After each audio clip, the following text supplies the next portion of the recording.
If you were born with Scorpio in your big three, you didn't come here for peace. You came here to transform, but your power does come at a price.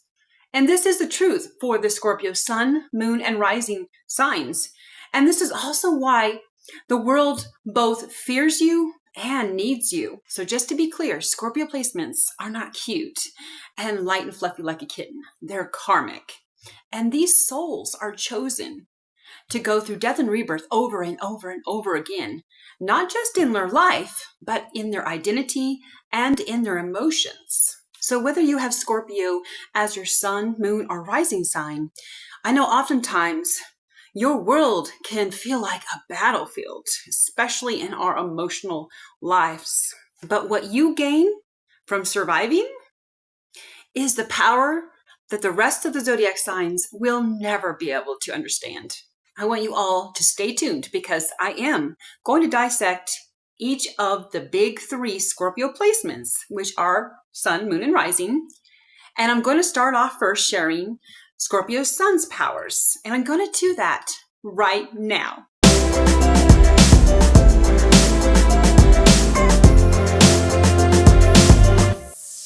So everything that I know about Scorpios in all three of those big placements is that Scorpios are natural, emotional, and spiritual warriors. So the sun represents their ego, the I am. And a Scorpio sun burns with a very quiet fire below the surface. But trust me, it is there. And they don't need the spotlight because they are the storm that lights up the sky. And they were born to break their own egos multiple times. You see, every betrayal burns down the Scorpio's identity. So they will come back from that harder, smarter, and a lot more dangerous than the time before. So you see, Scorpios are meant to be here to master self-control and also lead through their emotional intelligence and also be able to walk through fire without flinching. Now, if you're Scorpio Moon, you are an emotional alchemist. The moon is the soul, and it is the inner world.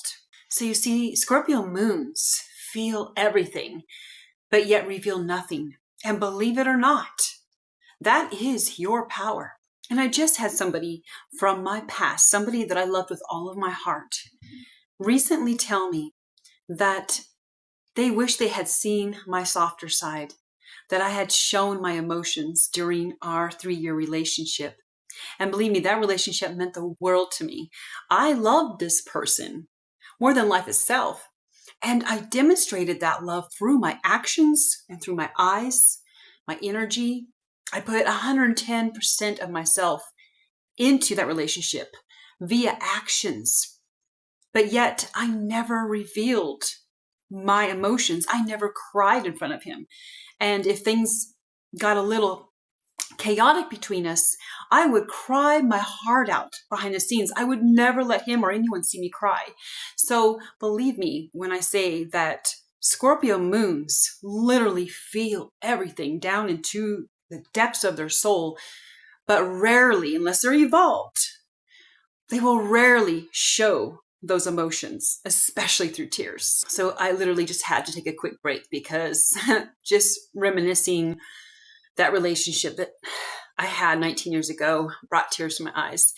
And as I have transformed throughout the last 2 decades, I had to learn to teach myself how to show emotions and show others that I, in fact, do feel very deeply. Okay, so anyways, I'm back. Wiped away my tears, and I'm ready to get on with this video. So I'm not sure if you know this about Scorpio moons, but when they walk into a room, they can literally feel the vibrations and energy in that room without saying a word. And they can also see and feel the lies behind everyone's smiles. And Scorpio moons are oftentimes raised in emotionally intense or chaotic or abusive households. So trust does not come easy for Scorpios. Trust is something that must be earned because vulnerability can feel much like war. Now, Scorpio Moon's sole purpose is to transform emotional wounds into sacred wisdom. They are literally the healers, the psychic ones who can make pain sacred. And dating a Scorpio Moon is much like applying for a spiritual surgery without anesthesia or painkillers. Now, with the Scorpio Rising signs, you are the walking mystery. So the rising sign is also how others are going to see you. You see, Scorpio risings don't just walk into a room. They pierce it. And they also don't speak much. But when they do, everyone listens. So the downside of Scorpio rising's pain is that oftentimes they are born into power struggles. And so their childhood oftentimes probably felt like they were very misunderstood as a child, or they were always blamed for something, and or controlled by their authority figures. But they embody intensity with grace to influence without domination and to inspire transformation simply by just being in the room. And Scorpio risings don't intimidate others on purpose. It's just that your demons get very nervous when they're around.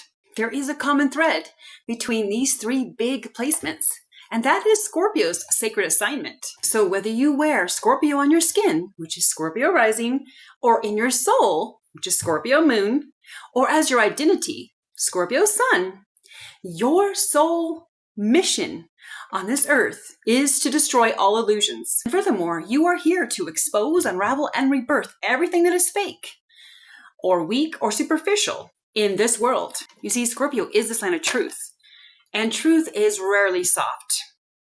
Scorpio carries Pluto's shadows and Mars' fire. So Scorpios, you were built to withstand endings because you were born to become the beginning. So if you are a Scorpio sun, moon, or rising sign, just know that your life will never be easy, but it will always be very meaningful. So just realize that you are not broken, no matter what Scorpio placement you may be. You are being forged by your soul's internal fires. And something that I had to personally learn myself is that your purpose here is not to be liked. It is not to be the popular one. It is for you to be unforgettable. And I know that most Scorpio sun, moon, or rising signs are very unforgettable. And you are not here to fit in. You are here to transmute pain into great power and darkness into incredible blinding light. If Scorpio is part of your big three, why don't you comment down below? I was born for this, baby. And if you have ever loved or survived a Scorpio, I would just really love to hear all of your stories. Please share your stories down below. And if this video resonated with any of you, please be kind. And don't forget to annihilate that like button, share my videos with other zodiac enthusiasts, and don't forget, most of all, to subscribe, hit the bell notification, because I know that you do not want to miss my upcoming deep astrological videos.